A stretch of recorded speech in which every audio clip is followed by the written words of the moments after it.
morning, students. I hope you are enjoying this lockdown period. I know the lockdown period is so long, but we have to continue our topic now. So our today's topic is concentrated and dilute acid. Yes.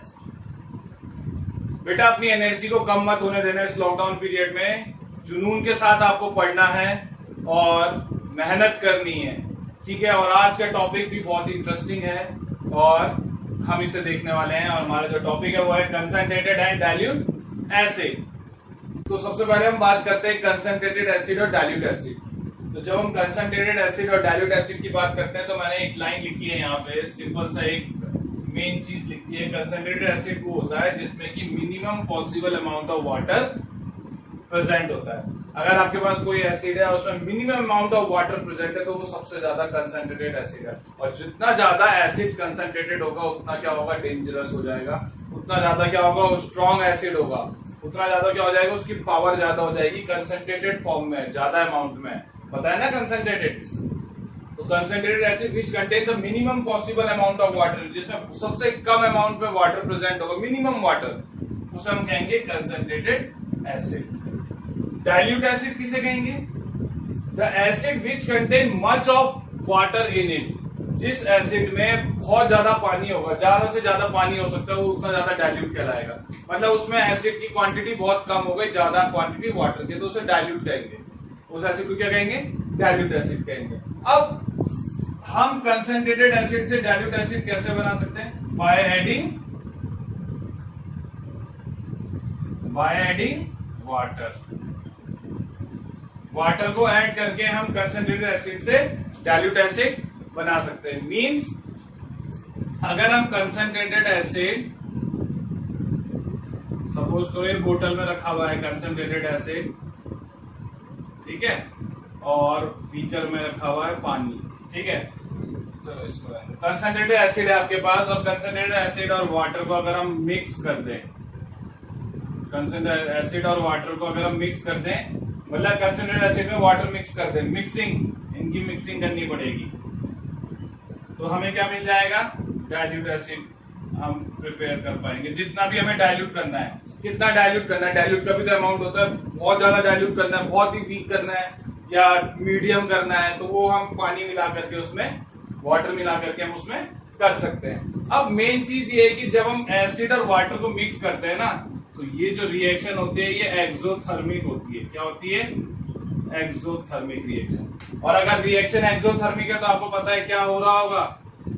Heat produce हो रही होगी, heat release हो रही होगी. अगर heat produced और heat release हो रही है, इसका मतलब क्या है? हीट प्रोड्यूस्ड या हीट रिलीज हो रही है, इसका मतलब क्या है? इसका मतलब है रिएक्शन एक्सोथर्मिक है. और जब अब आप इसको एक चीज से देखिए, अगर मैं एक एग्जांपल लेता हूं. अब ऐड करने का भी तरीका होता है बेटा. मैंने कहा कि एक्सोथर्मिक रिएक्शन है, हीट प्रोड्यूस होगी, तो एक्सोथर्मिक है तो क्या होगा? हीट लिबरेट होगी. डेंजरस है थोड़ा बहुत. तो आपको हमेशा ध्यान रखना है कि जब कभी भी आप, मान लो आपके पास ये वाटर रखा हुआ, वाटर किसमें रखा हुआ है? सॉरी, वाटर रखा हुआ है आपने बीकर में. बीकर लिया, उसमें वाटर रखा हुआ है. एसिड को आप क्या करोगे? इसमें एसिड रखा हुआ है, एसिड को इसमें ड्रॉप बाय ड्रॉप डालोगे. ड्रॉप ड्रॉप ड्रॉप एसिड जो है, ड्रॉप बाय ड्रॉप जब एसिड वाटर में डालोगे, और ये होती है stand, glass rod. Glass rod से स्टिर करोगे, ग्लास रॉड से स्टिर करोगे. जैसे जैसे आप इसमें ड्रॉप बाय ड्रॉप एसिड को वाटर में मिलाया जाता है. एसिड को किसमें मिलाया जाता है? वाटर में.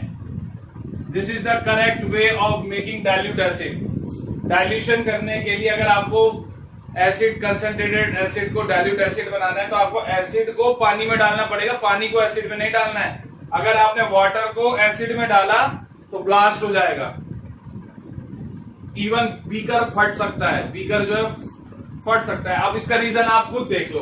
जब आपको पता है कि जब आप एसिड को ड्रॉप बाय ड्रॉप डालोगे, एक एक दो दो ड्रॉप करके इसमें डालोगे और स्टिर करोगे, ठीक है, थोड़ा थोड़ा अमाउंट में डालोगे तो आप देखोगे कि जब आप बीकर के नीचे बॉटम पे टच करोगे तो ये हॉट हो जाएगा, बीकर आपका हॉट हो जाएगा, क्योंकि रिएक्शन एक्सोथर्मिक है, हीट प्रोड्यूस होगी तो बीकर आपका बहुत गर्म हो जाएगा। आई बात समझ में, बीकर बहुत गर्म हो जाएगा, धीरे धीरे आप उसे स्टिर करोगे, ठंडा होता रहेगा, आप डालते रहोगे, एसिड डालते रहोगे, इस तरीके से आप क्या करोगे, डाइल्यूट एसिड बनाओगे। लेकिन अगर आपने उल्टा कर दिया, मान लो आपने बीकर में एसिड भर के रखा हुआ है और इसमें पानी डाल रहे हो, ड्रॉप बाय ड्रॉप पानी डाल दिया, तो ये रिएक्शन इतनी विगरस होगी क्योंकि इतना सारा एसिड है, और एसिड पानी में जाते ही क्या करेगा, एक्सोथर्मिक हीट प्रोड्यूस करेगा, और जब हीट प्रोड्यूस होगी तो क्या होगा, large amount of heat produce होगी, तो ऐसा भी हो सकता है कि ये बीकर क्या हो जाए, ब्रेक हो जाए, बीकर फट जाए। किस केसेस में बीकर फट भी सकता है, डिपेंड करता है कितना एसिड है, बीकर फट सकता है और वो सारा का सारा एसिड आपके ऊपर स्प्लैश हो सकता है, आपके मुंह पे स्प्लैश हो सकता है, हाथ पे उस पर, जिसके कारण आपके हाथ पांव मुंह सब जल सकता है, और इट इज वेरी डेंजरस। ठीक है, और रिएक्शन बहुत एक्सप्लोसिव हो जाएगी, डेंजरस होता है, इसीलिए हमेशा क्या करते हैं, एसिड को पानी में मिलाया जाता है। जब कभी भी आप डाइल्यूट एसिड बनाओ तो आप बी केयरफुल, क्योंकि एसिड से तो वैसी फ्यूम्स आ रही होती है जो बहुत हाईली कंसंट्रेटेड एसिड होता है, तो आप उसको जब आप करोगे और बीकर इतना हॉट हो जाएगा, गर्म हो जाता है, बिल्कुल हॉट, तो जब आप एसिड को जो है किसमें डालोगे, वाटर में डालोगे, ड्रॉप बाय ड्रॉप, और उसके बाद ग्लास रॉड से स्टिर करोगे, तब जो है ये हॉट रहता है, धीरे धीरे इसे कूल करते हैं, फिर इसमें और एसिड डालते रहेंगे ड्रॉप बाय ड्रॉप, जितना आपको डाइल्यूट करना है वो डाइल्यूट हो जाएगा। तो आपको क्लियर हो गया, एसिड को वाटर में डालते हैं, वाटर को एसिड में नहीं डालते हैं। उसके रीजन पीछे क्या है कि जब एसिड और वाटर मिक्स होते हैं तो हीट रिलीज होती है, तो जब एसिड को आप धीरे धीरे डालोगे तो धीरे धीरे क्या होगा, रिएक्शन करेगा, हीट रिलीज करेगा। लेकिन अगर आपने एसिड में वाटर डाल दिया तो एकदम से लार्ज अमाउंट ऑफ हीट, एकदम से बल्क ऑफ हीट आ जाएगी, बल्क ऑफ हीट आएगी तो बीकर फट सकता है और हीट रिलीज हो जाएगी, और it is harmful to the experimenter. जो एक्सपेरिमेंट कर रहा है उसके लिए डेंजरस हो जाएगा, उसके मुंह पे आ सकती है। तो ये आपको क्लियर हो गया मेरे ख्याल से। कैसे आपको मैंने यही बता दिया, कंसंट्रेटेड एसिड क्या होता है, which contain minimum possible amount of water in it. Dilute acid क्या होता है, जिसमें much of more of water होता है। फिर कैसे आप डाइल्यूट एसिड प्रिपेयर कर सकते हो, कंसंट्रेटेड एसिड और वाटर को मिक्स करने पे क्या होता है, कैसे उसे प्रॉपर तरीके से मिक्स करते हैं, क्योंकि हीट रिलीज होती है, एक्सोथर्मिक होता है। मैंने आपको पूरा क्लियर कर दिया है बिल्कुल शॉर्ट फॉर्म में। तो आपको यही चीजें ध्यान में रखनी है जब आप इसको टॉपिक को पढ़ोगे, तो आपके माइंड में क्लियर होना चाहिए, ताकि आपको आगे जाके कोई दिक्कत ना हो। अब बात करते हैं properties of acid. Okay, now properties of acids. तो प्रॉपर्टीज ऑफ एसिड्स आपके पास ये मैंने कुछ प्रॉपर्टीज लिखी हुई हैं, तो हम इनको एक एक करके डिस्कस करते हैं। कुछ इंपॉर्टेंट प्रॉपर्टीज। सबसे पहले एसिड हैव सोर टेस्ट। ये हम पहले ही पढ़ चुके हैं कि एसिड का सोर टेस्ट होता है। जो भी जैसे lemon, orange, tomato, citric acid होता है उसमें, लेमन में, ऑरेंज में, इमली। ठीक है, तो एसिड का सोर टेस्ट होता है, आपको पता है। Asset turns blue litmus red, ये भी हम डिटेल में डिस्कस कर चुके हैं। Asset turns blue litmus red. तीसरा है acid solution conduct electricity. Acid solution conduct करता है इलेक्ट्रिसिटी, क्योंकि एसिड है तो अगर हम स्ट्रॉन्ग एसिड की बात करें तो आयंस में टूट जाएगा। ठीक है, जब आप उसे पानी में डालोगे तो आयंस बनेंगे तो इलेक्ट्रिसिटी, आपको पता है कि वाटर में जो इलेक्ट्रिसिटी कंडक्ट करती है वो आयंस के कारण करती है, तो आयंस जरूर, इसमें आयंस बन रहे होंगे, तो आयंस क्या करेंगे, इलेक्ट्रिसिटी को कंडक्ट फ्लो करने में मदद करेंगे, कंडक्ट कराने में मदद करेंगे। हालांकि इसको हम डिटेल में, इसकी एक्सप्लेनेशन हम बाद में देखेंगे। फिलहाल बस आपको इसकी प्रॉपर्टी ध्यान रखनी है। Acid solution conduct electricity. Acid solution क्या करते हैं, इलेक्ट्रिसिटी कंडक्ट करते हैं, इसीलिए इनको इलेक्ट्रोलाइट भी कहते हैं। क्या कहते हैं, इलेक्ट्रोलाइट। इसके सॉल्यूशन, इसको हम डिटेल में हम बाद में देखेंगे, चैप्टर में ही, लेटर ऑन हम इसकी एक्सप्लेनेशन करेंगे। नेक्स्ट प्रॉपर्टी क्या है, acid reacts with metal to form hydrogen gas. Acid जो है मेटल, ये बहुत इंपॉर्टेंट है, और ये मैं आपको, अगर आपने मेरे लेक्चर सारे देखे हैं तो उसमें से एक लेक्चर ऐसा था जिसमें हमने जो है इसके बारे में बहुत बात की है। डिस्प्लेसमेंट रिएक्शन का टॉपिक आप जरूर देखिए, अगर आपने नहीं देखा है। वहां पे आपको सारी चीजें क्लियर हो जाएंगी। वहां पे मैंने एसिड के बारे में भी बताया है। डिस्प्लेसमेंट रिएक्शन इसीलिए मैंने कहा बहुत इंपॉर्टेंट है। फर्स्ट चैप्टर को कनेक्ट कर रही है, सेकंड चैप्टर को कनेक्ट कर रही है, थर्ड चैप्टर को तो करेगी जब हम मेटल नॉन मेटल पढ़ेंगे। इसीलिए कह रहा हूं कि अगर आपका ये कॉन्सेप्ट क्लियर है तो आपको कोई दिक्कत नहीं आने वाली है। अब देखो, अगर जिन्होंने वो पढ़ रखा है उनके लिए कोई दिक्कत नहीं आएगी। वहां पे मैंने एक फंडा बोला था, वही फंडा मैं आपको दोबारा रिपीट कर रहा हूं। अगर आपको ये पता है तो आपके लिए कई सारी रिएक्शन बहुत आसान होने वाली है। आपको ये भी पता लग जाएगा कौन सा मेटल एसिड के साथ रिएक्शन करेगा, कौन सा नहीं करेगा। ये भी मैंने वहां बताया हुआ है उस चैप्टर में, फर्स्ट चैप्टर में। आप डिस्प्लेसमेंट रिएक्शन वाला लिंक जरूर देखिएगा। तो एसिड रिएक्ट विद मेटल दोबारा देख लीजिए, जिन्होंने नहीं देखा है वो दोबारा देख सकते हैं। दोबारा से बता रहा हूं, एसिड रिएक्ट करते हैं मेटल के साथ टू फॉर्म हाइड्रोजन गैस। जब कभी भी मेटल, अब हमें नहीं पता कौन सा मेटल है, मेटल को अगर आप एसिड के साथ रिएक्शन कराओगे, मेटल और एसिड आपस में रिएक्शन करके सॉल्ट और हाइड्रोजन गैस रिलीज करते हैं। हाइड्रोजन गैस रिलीज कर देंगे और सॉल्ट बना देंगे। अब मेटल पे डिपेंड करता है कि वो एसिड के साथ रिएक्शन करेगा कि नहीं करेगा, लेकिन मोस्ट ऑफ द मेटल, अब मैंने रिएक्शन करा दी, इसका मतलब ये नहीं कि सारे के सारे मेटल एसिड के साथ रिएक्शन करके सॉल्ट और हाइड्रोजन गैस बना देंगे। ये मैंने पहले भी बता चुका है कौन से मेटल करेंगे। तो मेटल में मैं यहां पे लिख देता हूं most of the metal. Most of the metal जो है एसिड के साथ रिएक्शन करके सॉल्ट और हाइड्रोजन गैस रिलीज कर देंगे। अब वो मेटल कौन से होंगे, तो मैंने आपको कहा था रिएक्टिविटी सीरीज याद रखिएगा। रिएक्टिविटी सीरीज मैंने आपको लिखाई थी सोडियम पोटेशियम वाली पूरी की पूरी। तो जो भी मेटल्स, जितने रिएक्टिविटी सीरीज में जितने भी मेटल हाइड्रोजन से अबव हैं, all element which are above hydrogen in the reactivity series, और मैंने कहा था 12th में इलेक्ट्रोकेमिकल सीरीज के नाम से भी जानी जाती है। रिएक्टिविटी सीरीज में जितने भी मेटल हाइड्रोजन से अबव हैं, वो सारे के सारे एसिड के साथ रिएक्शन करने पे हाइड्रोजन गैस रिलीज कर देंगे। मतलब वो हाइड्रोजन को रिप्लेस कर देंगे एसिड से। एसिड में क्या होता है, हाइड्रोजन होता है, ठीक है। तो वो सारे के सारे मेटल एसिड के साथ रिएक्शन कर जाएंगे, दूसरी लैंग्वेज में बोलूं, या फिर मेटल एसिड के साथ रिएक्शन कर जाएंगे, क्योंकि वो हाइड्रोजन को रिप्लेस कर देगा और salt plus hydrogen gas release हो जाएगी। तो आपको पता ही है, रिएक्टिविटी सीरीज में आप देख लो सारे मेटल कर जाएंगे। तो एक बेस्ट एग्जांपल हमने पहले भी किया था, तो उसको मैं दोबारा लिख देता हूं यहाँ पे, अगर आप देखना चाहो तो। जिंक तो सबको पता ही है, जिंक वाला एग्जांपल चल रहा है, कोई सा भी ले सकते हो। तो जिंक सॉलिड H2SO4 एक्वस, ये क्या बना देगा, जिंक सल्फेट। और जिंक सल्फेट क्या है, सॉल्ट है, एक्वस प्लस H2 गैस, ठीक है। जिंक सल्फेट क्या है, सॉल्ट है। तो देखो मेटल ने एसिड के साथ रिएक्शन किया, सॉल्ट प्लस हाइड्रोजन। तो आप कोई सा भी मेटल ले लो जो कि हाइड्रोजन से अबव होंगे एक्टिविटी सीरीज में, या रिएक्टिविटी सीरीज में एसिड के साथ रिएक्शन करके salt plus hydrogen gas release कर देंगे। तो आपको ये क्लियर हो गया होगा। और बाकी अगर आपको फुल डिटेल चाहिए तो वहां पे मैंने पूरी रिएक्टिविटी सीरीज भी बताई हुई है फर्स्ट चैप्टर में। डिस्प्लेसमेंट रिएक्शन टॉपिक देखिएगा, वहां पे सारा एक्सप्लेन कर रखा है। लेक्चर 2 या 3 होगा, ठीक है, जहां पे टाइप्स ऑफ रिएक्शन है, उसमें डिस्प्लेसमेंट और डबल डिस्प्लेसमेंट रिएक्शन साथ में एक्सप्लेन की गई है। वहां पे सारा का सारा इसमें डिटेल मिल जाएगी आपको पूरी। तो यहाँ पे तो फिलहाल इतना ही, क्योंकि मैं पढ़ा चुका हूं। तो मेटल की रिएक्शन एसिड के साथ रिएक्शन करने पे salt plus hydrogen gas release होती है। केवल वही मेटल एसिड के साथ रिएक्शन करेंगे जो रिएक्टिविटी सीरीज में अबव होंगे हाइड्रोजन से, ठीक है, वो उसे डिस्प्लेस कर देगा। देखो एक डिस्प्लेसमेंट रिएक्शन ही है एक तरीके से। क्लियर हो गया आपको। तो all acid react with metal to form hydrogen gas. अब नेक्स्ट प्रॉपर्टी पे आते हैं, इसको मिटा देते हैं, इतना रब कर देते हैं।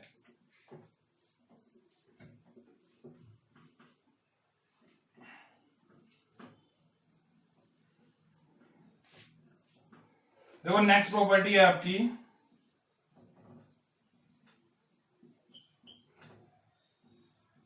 एसिड रिएक्ट विद बेसेस, और बेस को हमने कहा एल्कली भी बोलते हैं। बेसिस को क्या बोलते हैं, एल्कलीज भी बोलते हैं।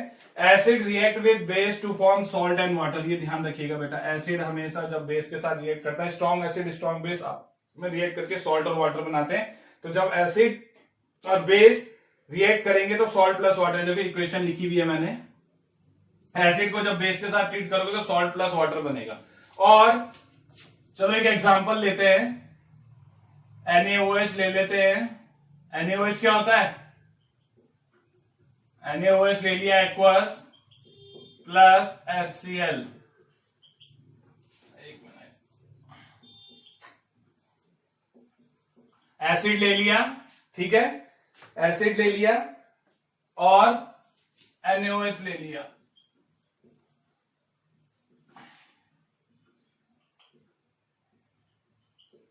HCl एक्वस, NaCOH एक्वस, ये बन जाएगा आपका NaCl एक्वस प्लस वाटर। ठीक है, देखो HCl क्या था, ये है एसिड, हाइड्रोक्लोरिक एसिड। NaOH क्या है, बेस। तो acid plus base give you salt, ये क्या है, सॉल्ट, और ये क्या निकल गया, वाटर। तो जब एसिड रिएक्ट करता है बेस के साथ and form salt and water, and this reaction is also called neutralisation reaction. Neutralisation reaction, इसे न्यूट्रलाइजेशन रिएक्शन क्यों कहते हैं, क्योंकि देखो एसिड था, बेस था, लेकिन जब आपको प्रोडक्ट मिल रहा था, आपको सॉल्ट और वाटर मिल रहा है, ना तो एसिड मिल रहा है ना बेस मिल रहा है, तो एसिड बेस आपस में क्या हो गया, न्यूट्रलाइज हो गए। एसिड ने बेस को न्यूट्रलाइज किया, सॉल्ट बना और वाटर बना। और ये रिएक्शन हमेशा एक्सोथर्मिक होती है। क्या होती है, एक्सोथर्मिक रिएक्शन होगी, क्योंकि क्या होगी, हीट रिलीज होगी। जब एसिड बेस आपस में कंबाइन होंगे, सॉल्ट प्लस वाटर बनेगा, तो हीट रिलीज होती है, तो एक्सोथर्मिक रिएक्शन हो गई है, हीट रिलीज होगी इसमें, एक्सोथर्मिक रिएक्शन है, न्यूट्रलाइजेशन रिएक्शन, इसीलिए इसको हम क्या कह देंगे, न्यूट्रलाइजेशन हो गया। देखो एसिड बेस का न्यूट्रलाइजेशन, तो एक्सोथर्मिक रिएक्शन हो गई ये। ठीक है, तो ये आपका जो है, ये भी एक प्रॉपर्टी है एसिड बेस की। तो एसिड ने बेस के साथ रिएक्शन करके NaCl प्लस वाटर बना दिया, ये हो गया न्यूट्रलाइजेशन रिएक्शन। ठीक है, ऐसे ही आप और एसिड ले सकते हो, उन्हें बेस के साथ न्यूट्रलाइज करके कर सकते हो। अब चलते हैं अपने नेक्स्ट उस पे, प्रॉपर्टी पे। वैसे मैं बता चुका हूं, फिर भी देख लो, acid has corrosive nature.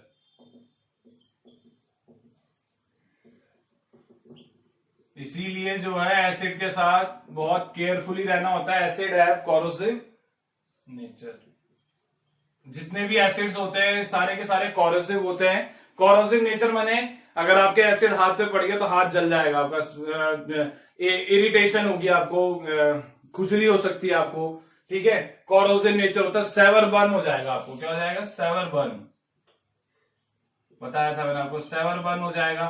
Cloth पे पड़ेगा, कपड़े पे पड़ेगा तो कपड़े को खा जाएगा, कपड़े को खा जाएगा ना, कपड़ा खराब हो जाएगा, पूरा जल जाएगा, कपड़ा खत्म हो जाएगा, क्लॉथ खत्म हो जाएगा। वुड लकड़ी पे पड़ेगा, लकड़ी पे ब्लैक स्पॉट आ जाएगा, लकड़ी को जला के ब्लैक स्पॉट कर देगा, हाथ खराब हो जाएगा, हाथ जल जाएगा। ठीक है, तो एसिड का कोरोसिव नेचर होता है, इसीलिए इसे मेटल में नहीं रखते हैं। एसिड को मेटल में नहीं रखा जाता है, इसको स्टोर किया जाता है ग्लास बोटल्स में। ग्लास एसिड्स को ग्लास बोतल में इसीलिए रखा जाता है क्योंकि मेटल के साथ आपको पता ही है एसिड रिएक्ट कर जाता है और क्या हो जाता है, मेटल एसिड के साथ रिएक्शन कर जाएगा और दिक्कत हो जाएगी। इसीलिए इसे ग्लास बोतल में क्या किया जाता है, स्टोर किया जाता है।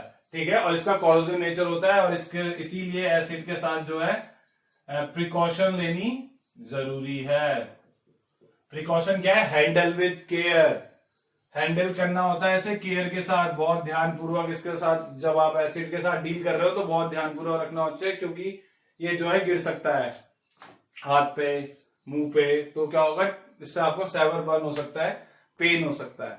ठीक है, तो ये कोरोसिव नेचर है। तो ये आपका एसिड वाला टॉपिक यहाँ पे इतना हो गया है, आगे हम ये देखेंगे। अच्छा एक बात और, जब हम ये कर रहे थे क्या, मेटल को जब हम